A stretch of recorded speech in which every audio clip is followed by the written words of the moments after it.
मैं शमशेर खान, सह आचार्य गणित, राजकीय कन्या महाविद्यालय चौक। पिछली क्लास में अपन ने पहले कॉम्प्लीमेंट्री फंक्शन निकालना कैसे ज्ञात करते हैं वो विधि देखी, और किसी भी अचर गुणांक वाले रेखिक अवकल समीकरण का व्यापक हल क्या होता है, complementary function plus particular integral y is equal to C F plus P आई।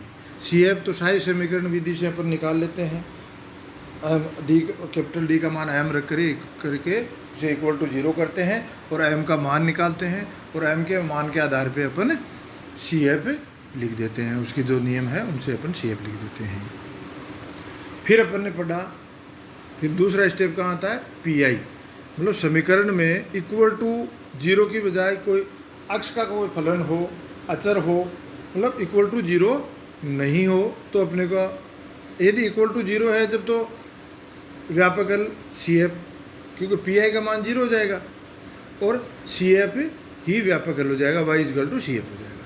यदि इक्वल टू 0 नहीं है तो अपने को पी आई निकालना पड़ेगा, और पी आई की जनरल मेथड क्या है, P I is equal to 1/f/d qx, 1/f/d qx। और अपन क्या करते हैं, उसके पिछली क्लास में नियम बताए, व्यापक पी आई निकालने का व्यापक विधि तो अपन ने पढ़ ली। अब चूंकि कई बार क्या होता है, ये व्यापक विधि बहुत थोड़ी क्लिष्ट हो जाती है, लंबी हो जाती है, तो इसे लघु विधियों में बांट लेते हैं कि Q का अलग अलग रूप के लिए अपन देख लेते हैं भाई Q किस रूप का है। अपन 5 रूप देख लेते हैं कि 5 Q का मान Q इजकल टू ई की पावर ax है क्या, Q is equal to sine ax या कोस ax है क्या, Q का मान Q इजकल टू x की पावर m है क्या, Q इजकल टू ई की पावर ax इंटू वी, कोई x, v क्या है, x का कोई फलन है, Q is equal to X V है क्या, v x का फलन है, x v है क्या। तो इन सब को, ये 5 रूप का अगर Q है तो इसे लघु विधि से पी आई निकाल सकते हैं। आज अपन पढ़ेंगे यदि Q इजकल टू ई की पावर ax हो तो, यदि Q is equal to e की पावर ax हो तो पी आई इजकल टू, वही पी आई इजकल टू तो वही होता है, P I is equal to 1/f/d into Q, और यहाँ ई की पावर ax है तो P I is equal to 1/f/d is equal to, sorry, P I is equal to 1/f/d into e की पावर ax।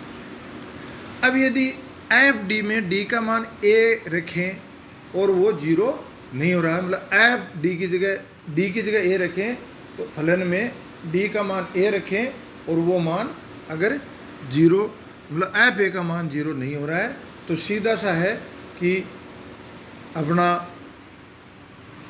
पी आई क्या हो जाएगा, P I is equal to e की power ax upon F A. अब साहब यदि एफ ए, मतलब D का मान a रखने पे एफ ए का मान 0 हो रहा है, इसका मतलब एफ डी में, मतलब एफ डी में डी का मान a रखने पे एफ डी का मान की जगह एफ ए करें तो इक्वल टू 0 हो रहा है। इसका मतलब एफ डी में डी माइनस ए के एक या एक से ज़्यादा गुणनखंड विद्यमान है।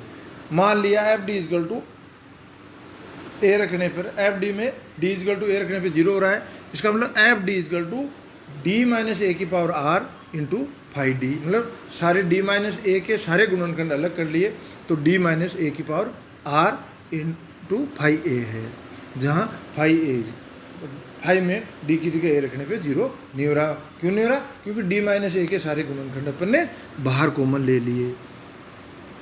तो P I is equal to 1/f/d into e की पावर एक्स, एफ डी को अपन लिख देते हैं 1/d माइनस ए की पावर आर, 5d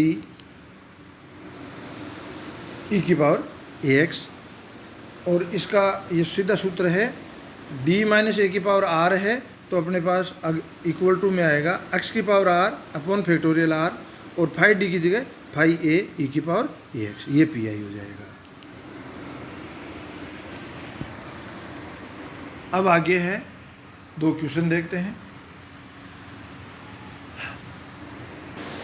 प्रश्न है, हल कीजिए d²y/dx² minus 3dy/dx plus 2y equal to e की पावर x।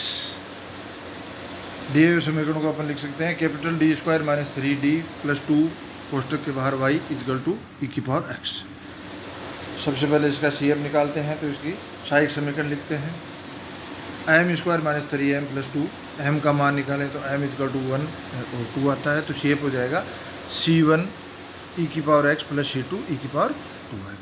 अब अपन निकले PI, तो PI का जनरल फॉर्मूला तो यही है, PI is equal to 1/FD into Q, तो यहाँ हो जाएगा PI is equal to 1/FD into e की पावर x। तो अब जो अपन ने लघु विधि देखी है वो यहाँ अप्लाई करेंगे। तो पहले तो FD को गुणनखंडों के रूप में लिखते हैं, क्यों कि अगर सीधा अपन FD में D का मान 1 रखें तो F1 का मान 0 होता है। इसका मतलब इसमें D-1 का एक गुणनखंड, एक या एक से अधिक गुणनखंड मौजूद है। तो अपन FD को तोड़ के देखते हैं, D-1 के गुणनखंड सारे अलग कर लेते हैं, तो इक्वल टू हो जाएगा 1/D-1 इंटू D-2 ई की पावर x।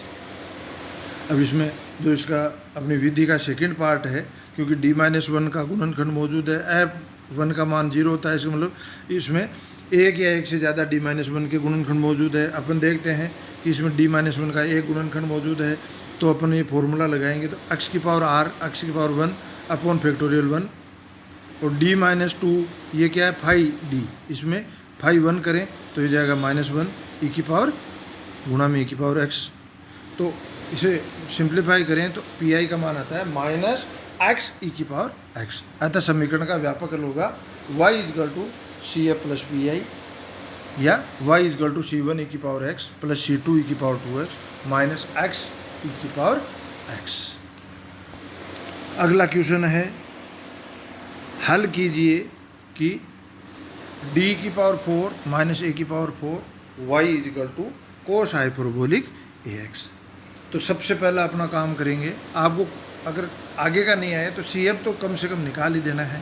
तो इसकी सहायक समीकरण होगी m की पावर 4 माइनस a की पावर 4 इजकल टू 0। इसके क्योंकि m का मान निकालना है तो इसके गुणनखंड कर देते हैं, m plus a, m minus a, m square plus a square, 3 खंड हो गए। इससे m का मान हो जाएगा a minus a plus minus iota a। तो CF हो जाएगा CF के नियमों से C1 ई की power ax plus C2 e की power minus ax plus C3 cos ax plus C4 sine ax। पुनः PI निकालते हैं, PI इजकल टू वही करेंगे 1/FD इंटू Q या 1/FD कोस हाइपरबोलिक ax। अब देखो लघु विधि में कोस हाइपरबोलिक ax या साइन हाइपरबोलिक ax के लिए नहीं है कोई लघु विधि।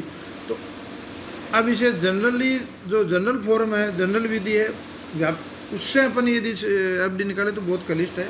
तो अपन क्या करेंगे, कोस हाइपरबोलिक ax को ई की पावर x में बदल देते हैं।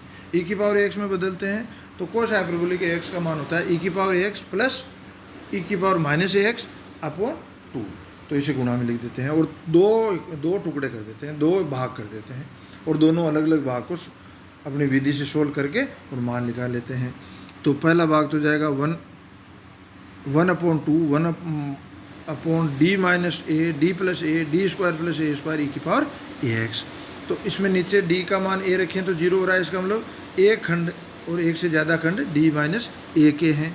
तो अपन D-a का एक खंड है तो अपना वही मान x अपॉन फैक्टोरियल 1, और बाकी फाई में d का मान a रख देते हैं, और तो अपना पहले भाग से अपने को मान प्राप्त होगा 1/2 x अपॉन 4a क्यूब ई की पावर ax प्लस 1/2 यहाँ हर का मान d का मान d इजकल टू a रखने पे हर का मान 0 हो रहा है। इसका मतलब इसमें कम से कम एक खंड d प्लस a का है, तो वही सूत्र लगाएंगे। तो 1/2 x अपॉन फैक्टोरियल 1, और 5 में d का मान a रखें तो मान आएगा नीचे -4a क्यूब गुणा ऊपर ई की पावर माइनस ax। तो अपना इसमें कॉमन ले लिया x अपॉन 4a क्यूब, तो कॉमन के अंदर बचेगा ई की पावर ax माइनस ई की पावर माइनस ax अपॉन 2। तो is equal to PI is equal to क्या हो जाएगा x upon 4a cube sine hyperbolic ax। तो अभी हल हो जाएगा y is equal to CF plus PI is equal to C1 e की power ax plus C2 e की power minus ax plus C1 cos ax plus C4 sorry वापस बोलता हूँ, y is equal to C1 e की power ax plus C2 e की power minus ax plus C3 ax plus C4 sin ax, C3 cos ax plus C4 sin ax plus x upon 4a cube sin hyperbolic ax। धन्यवाद।